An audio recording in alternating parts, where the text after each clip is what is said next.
वो डीएनए तो बोल सकते हैं, लेकिन डीएनए का फुल फॉर्म नहीं बोल सकते। सीएम योगी ने अखिलेश के गढ़ में डीएनए का जो सियासी बम फोड़ा, उसकी गूंज अब तक यूपी की सियासत में सुनाई दे रही है। अखिलेश यादव आज कैमरे पर आए तो सबसे पहले उन्होंने सीएम योगी को डीएनए का फुल फॉर्म बताने की चुनौती दी। उन्हें बहुत चिंता है डीएनए की। मैं बहुत दिनों से सोच रहा था कि शायद किसी दिन वो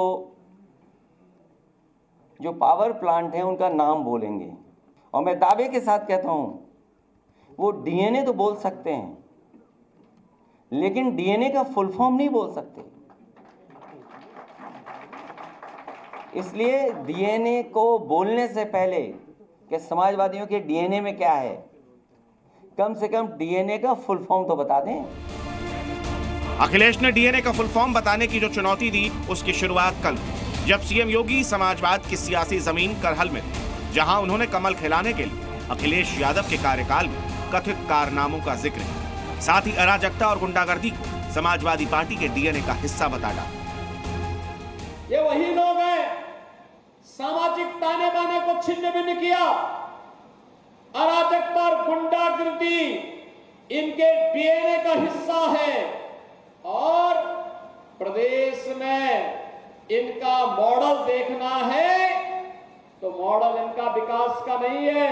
कन्नौज में घटित घटना और नवाब ब्रांड ये समाजवादी पार्टी का वास्तविक चेहरा है। सीएम योगी ने समाजवादी पार्टी के डीएनए का जो जिक्र किया, उसका आधार अखिलेश यादव का बयान है। एक के बाद एक जब समाजवादी पार्टी के नेता यौन शोषण के आरोपों से घिरने लगे, तो अखिलेश ने बदले की राजनीति के तीर चलाकर डीएनए टेस्ट कराने की मांग की, जिसमें कोई पॉलिटिकल पार्टी, अगर समाजवादी पार्टी ये बात कहती है कि डीएनए टेस्ट होना चाहिए, कैसे मुख्यमंत्री हैं ये, इन्हें कौन राय दे रहा है, ये कानून किसका संशोधित है?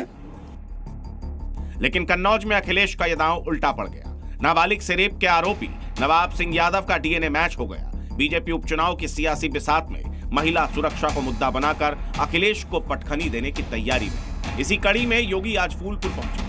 ये उपचुनाव की वो चौथी सीट है जहां योगी ने बीजेपी के पक्ष में माहौल बनाया।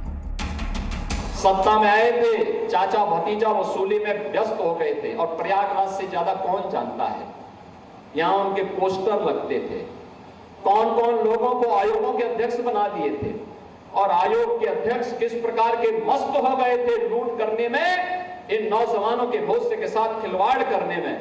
हम लोगों ने तो कहा कि अगर नौजवान के भविष्य के साथ कोई खिलवाड़ करेगा उसकी जगह जेल होगी, जेल। उपचुनाव की कमान सीएम योगी के हाथ में है, लिहाजा जिन सीटों पर चुनाव है वहां खुद योगी संवाद और सौगात के जरिए बीजेपी के लिए माहौल बना रहे हैं। पिछले एक महीने में सीएम योगी 3 बार अयोध्या जा चुके हैं।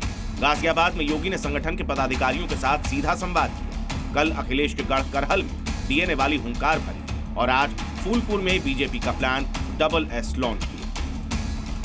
इन सभी जगहों पर आने वाले दिनों में उपचुनाव होने हैं।